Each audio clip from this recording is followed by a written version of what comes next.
to give you guys our review and recap of WrestleMania 36. How you fellas doing tonight? Yeah, man. Doing pretty good. All right, now, What's going on? hey, what's going on, man?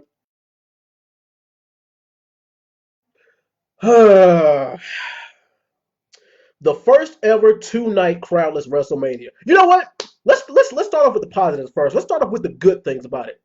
Now, the first thing that they did right, in my opinion, was split it into two nights. I mean, because it would have been a hell of a task to do a 6.5 hour show with no crowd. The second thing that I liked was the fact that they, well, we're gonna go more in depth with this later, but the way that the pre-recorded matches were shot, like the Firefly Funhouse, we're gonna get to that. Trust me, we will. And the Boneyard match between AJ Styles and the Undertaker. Those are two of the things that I liked. The third thing that I liked about this pay per view was the fact that, well, even though that they didn't really have a crowd, which was the biggest takeaway from this, is the fact that the wrestlers, the performers, they did the best they could. They really did show off. They didn't pull any punches. They went 100. They gave it 110% despite the fact there was no crowd. But we're gonna go around the room. Jeff, what was your overall takeaway from this WrestleMania? What did you give it? As far if you had to give this a letter grade or a score, what would you give it? Me personally, I would give this year's WrestleMania grade. I give it a C plus. But if I was to rate it as far as a number scale of 1 to 10, 7. But what about you? Let us go probably a B minus and a little bit more generous. Yeah. Probably a 7. So, I guess that's what I would describe it. But the menu was the proof that WWE had an embarrassment of riches in the department. All right. Like I said, if it's going on the normal, I don't know guys like Austin Theory. And All right. like John Morrison, someone like that, might not have been on the start. Oh yeah. But did a good job of getting somebody coming out there All right. and like Raw. So, like that, that's my rating in like a vacuum, but to the USA and they would go and how they played it. I probably up my four, so they're having like a C plus. Yeah. Considering the circumstance. Yeah. My original grade was gonna be a B minus. Like I said, I'm still in C plus B minus territory with my grade. But like I said, it was good. The thing is, despite the flaws it had, I mean, the thing is, no wrestling pay per view is perfect. Every wrestling pay per view got its flaws. Every show's got its flaws. But if it overall entertains you, then you really shouldn't really give it to, especially with what they had to work with. You shouldn't really be too down on it. But anyway, Steven, what was your overall thoughts on WrestleMania, and what letter grade or score would you give WrestleMania? Well, this is definitely one of the weirdest ones I've ever seen. I know with circumstances happening, they did the best they could. Right. Me personally, I think they probably could. Because to me, WrestleMania involved our crowd reactions. Like the biggest moment you guys remember is when the is backed up by like the crowd cheering, booing, stuff like that. Mm-hmm. But if I had to give it a letter grade, probably a B, like B minus. I'm kind of in that B minus territory as well. Right. Probably the 7 out of 10 with the number grade as well. All right. Who else is on with me? Yo, what's going on, man? Oh yeah, what's going on, brother? Right. Yeah. Now, did you get a chance to watch WrestleMania in its entirety? Actually, I did. And what around with you this? What night did you think was better? Night one or night two? To be honest,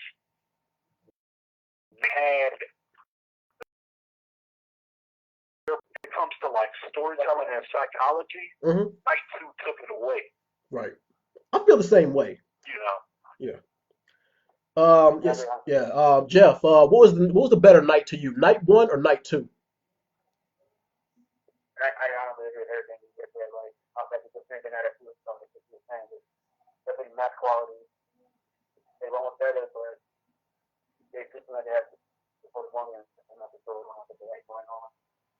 Hmm. For the psychology for the better. The third one started to have a little more drama. I want to see that quick. Especially with the realistic story. Yeah. The also overall probably day one.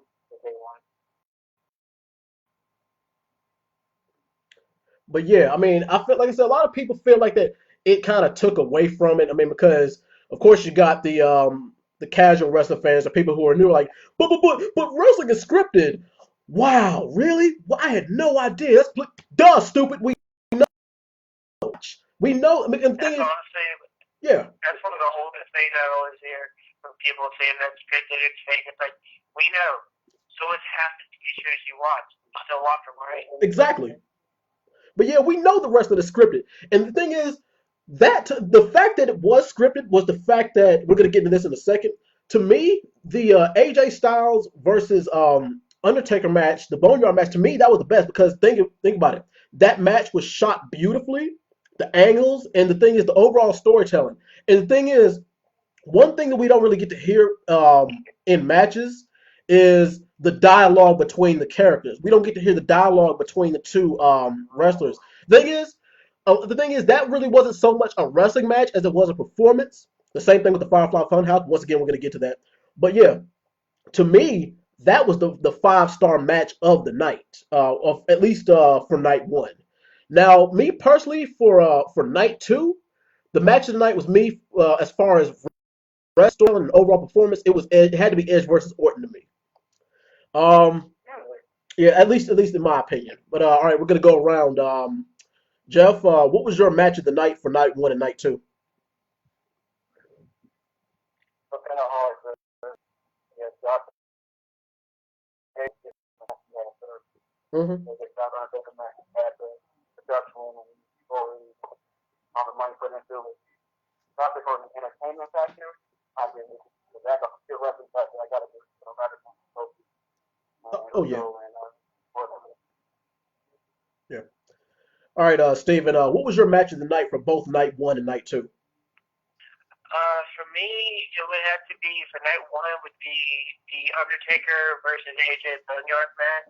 I felt like I really played towards Undertaker's strengths Right. and died kind of because as you've seen like past couple matches with Undertaker, he's getting up there in age and he's not able to move around as much. So kind of like this pre-scripted openness. If he messed up, go back and do it again kind of thing. Really played to him and made him honestly look like the Undertaker that I used to watch when I was a kid. For night two, I would have to say the Firefly Funhouse match was one of my absolute favorites. Really? That's kind of Yeah. that's something. But go on. Well, the reason why I chose that one out of all of them is, and I'm pretty sure we'll talk about this later, but I was excited for the Drew McIntyre match, but Mm-hmm. then that kind of really let me down because that was kind of the same with the Braun Strowman match where it was like spam move, spam move, spam move, done. That's it. There was no real build in the match itself. Um, it was night too, but I felt like from a kind of like a psychological point and kind of like watching the Firefly Funhouse match, it kind of left me guessing like what was the meaning of the whole thing, and then looking up, I saw like each section that Bray Wyatt took John Cena through was like this, like his great, like John Cena's greatest fears, and we don't really see that much Yeah. anymore. We see kind of like the good guy, bad guy, but we don't see like the fears from the good guy. We see more of the fears from like the heel that we see. So I think that's why that was the match of the night for me on night two. Yeah. Now, like I said, we can go ahead and dive into this a little bit more. All right, but we're gonna get Tyson's opinion first. Ty, what was your opinion? Like, what was your night one, night two? Okay, so night one, I'm gonna throw out a I kind of like this match for all the wrong reasons, Mm-hmm. but I'm kind of glad that the result happened the way it was.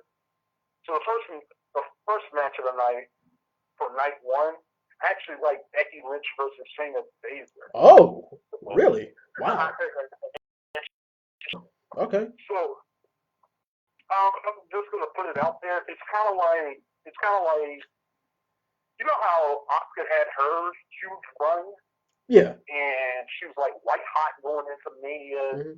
and she just like flat out lost the Charlotte. Yeah.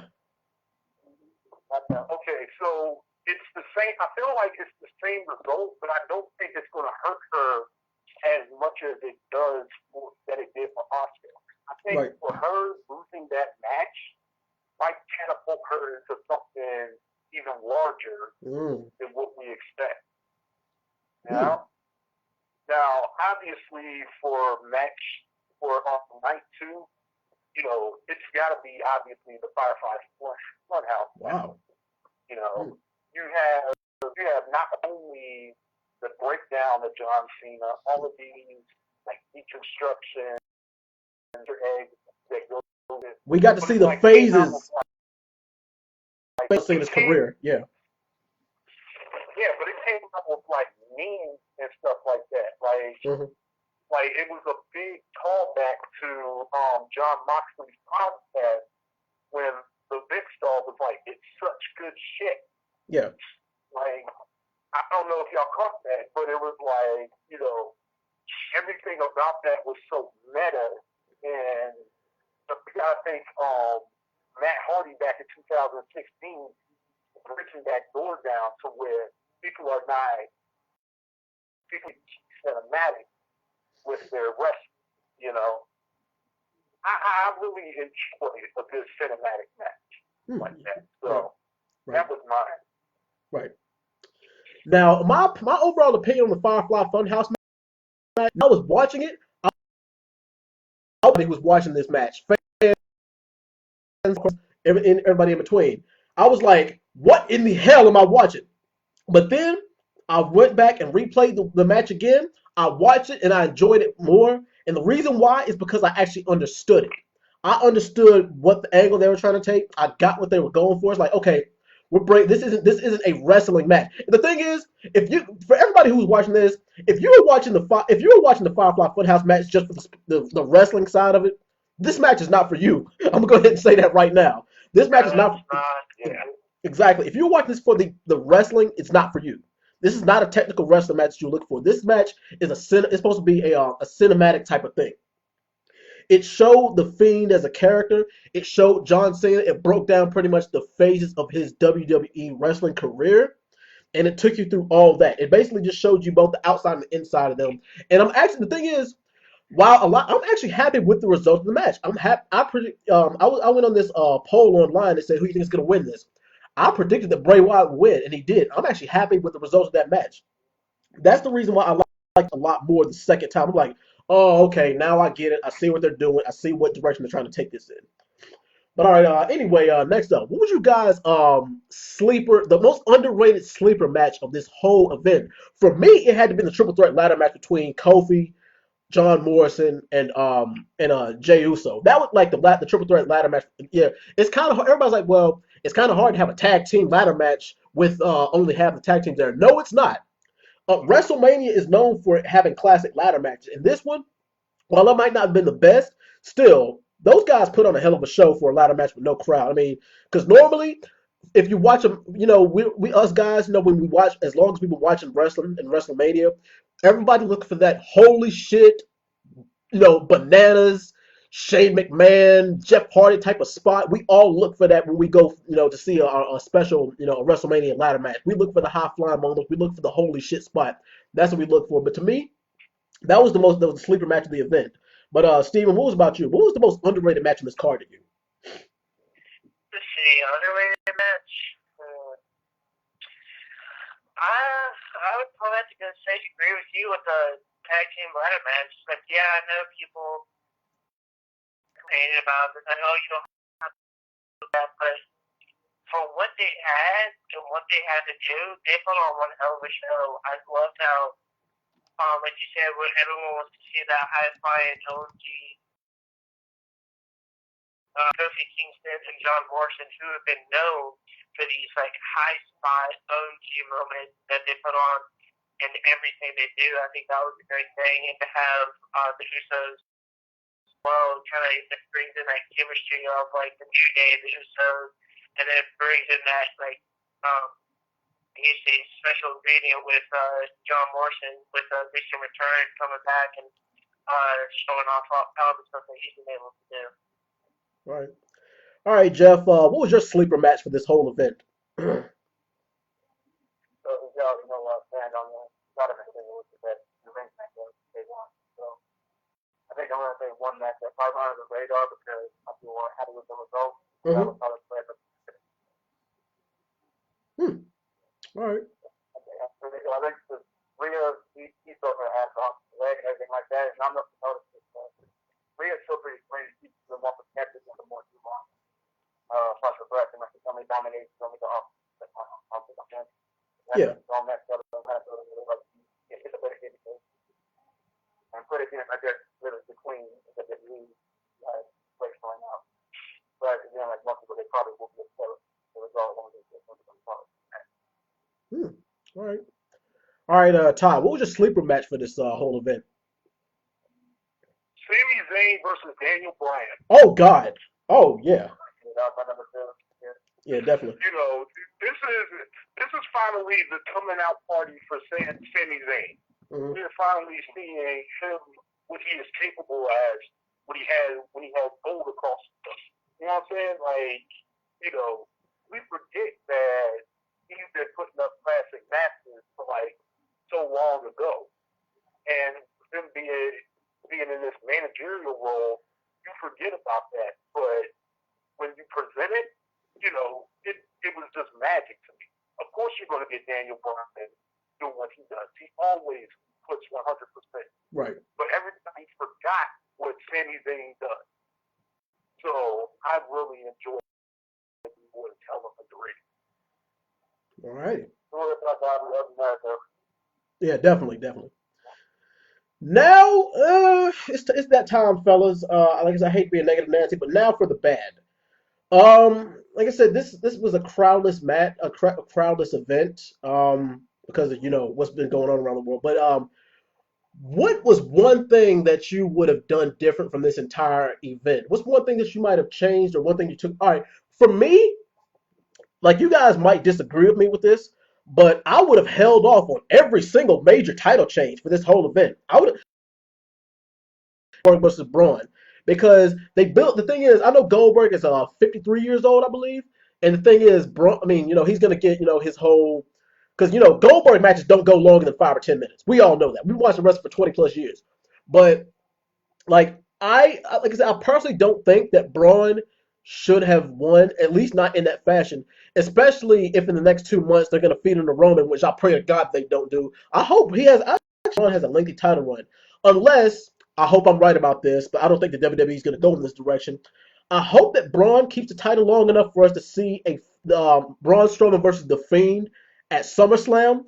If they go that direction, I will praise WWE forever. I hope to God that's the direction that they go in because it would mean something. It would be a big payoff.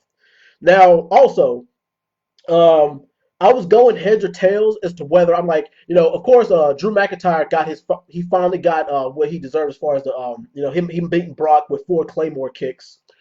Um, at first I was like, maybe they should have waited. Maybe Brock should have went over. Maybe they should. I mean, like I said, I know what you guys are thinking, but just hear me out. Like I said, it would have meant more to me if there was a crowd because I'm like, well, okay, he won, he got his big moment, but it's like, it's the crowd's empty. It's like, okay, I understand that, but like I said, every major title, I would have just kept, I would have like had everybody who defended it just keep it. Like I said, with maybe with the exception of the Drew and Brock match. Everybody else is fine. I mean, at least my opinion. But anyway, Steven, what about you? What do you think about that? What's one thing that you would have done different or from this wrestling? The one we changed probably the SmackDown settlement. I know they probably just added that last minute just to get the card and everything. But from a story standpoint, there was really nothing there. Like I'm pretty sure that like they're probably setting it up. Actually, I didn't watch this match entirely. I kind of got pretty bored with it Mm-hmm. halfway through. Um, it's not that. If they would have kept that, I probably would have had Edge lost and have Randy go over. Oh, really? All right, Jeff. What's one thing that you would have changed or done different about this year's WrestleMania?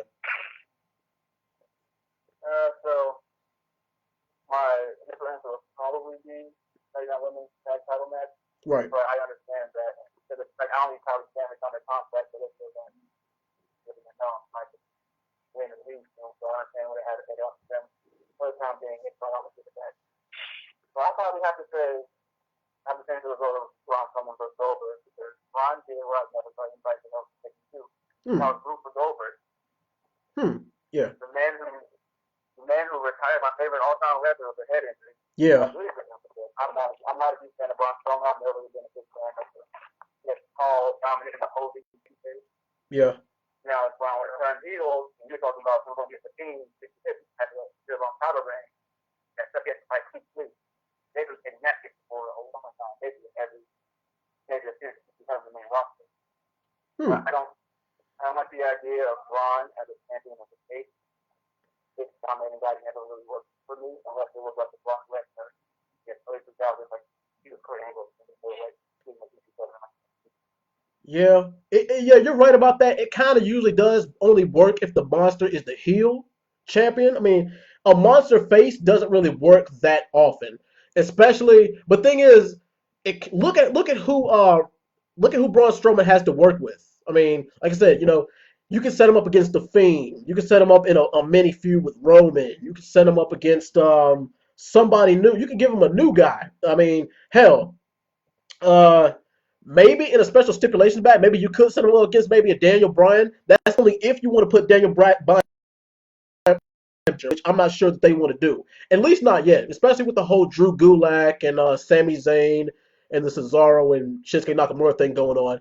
I don't know if you want to pull the trigger on a Daniel Bryan title just yet, but that'd be something that I would have to see about. But anyway, yeah. So I did all that, but all the names you listed were all fake. But he was Braun, but he's facing it. These are the things he could do. Hard names like he's a hero. I thought you have to put Braun against Randy Knight to get over. Or you have to turn heel and never go. Because I can see heel Braun again. But I'm about to say, would it work against the Fiend though? Because I don't think you could turn. Well, Bray Wyatt is I mean, the way he works his character is brilliant because he's got the whole Mister Rogers wowie zowie type of thing going on. He could be a face, and then you got the Fiend. He can be a heel. He really can go either way. But it all depends on how you want to use Braun. I understand what you're saying with that, but go on. Yeah, that's all I have to say. Yeah. So I have a hot take for that. Yeah, go on. Regarding Braun's title run. Right. I'm going to be honest with you. I don't think the Fiend would be going after Braun as the Universal Champion. Really? I think it's Wow. Yeah. All right. So I think for right now, I think the Fiend is probably going to be reveling in onto the whole John Cena thing. But I really think it's going to be another program of Braun and Roman Reigns. Oh. You know. Yeah, that's funny.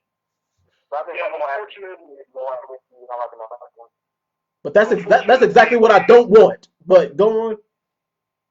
Unfortunately, we're going to probably see that before we see Braun against the Fiend or even Roman against.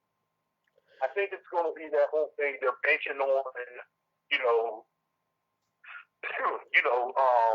fans being back in at least before SummerSlam. Yeah. And they're going to probably try and work on that to, try and build up some interest. I mean, let's be honest. There's not really that many superstars on SmackDown like it is for Raw. Right. I mean, you could probably end this.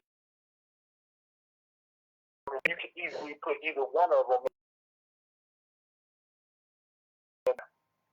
I mean, John Cena's a part-timer. Yeah, John Cena's a part-timer. Let's see. Daniel Bryan is going up against Sami Zayn. He's feuding with Sami Zayn, so that works right now.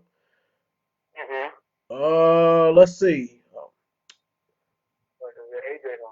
Yeah, AJ, he's on Raw now, and he just So, like I said, besides the thing is, like, who would you put him up against? I mean, since they're saving the Fiend for later on, who would they put him up against right now? Right, and unfortunately, with Roman like sitting out of this one, Yeah. you're gonna have the hot hand because it's a perfect story. Yeah. You took the But you also have to remember the Money in the Bank pay-per-view is next month. So yeah, the absolutely. the But month there's yeah. no two Money in the Bank stuff. Yeah, there's only one. So I think I see where you're going because you're right. There's not a lot of star power on SmackDown. So I feel like in that regard, a SmackDown guy would have to win it. Mm-hmm. Yeah, but who are the, I mean, but the thing is, because I thought about since they made Ricochet job to Brock Lesnar, I was thinking that Ricochet would probably be one of my hot picks to win that match for Money in the Bank. I mean, because think about, I mean, the thing is, I feel like the only thing that Ricochet does not have is like I would have to say his wrestling ability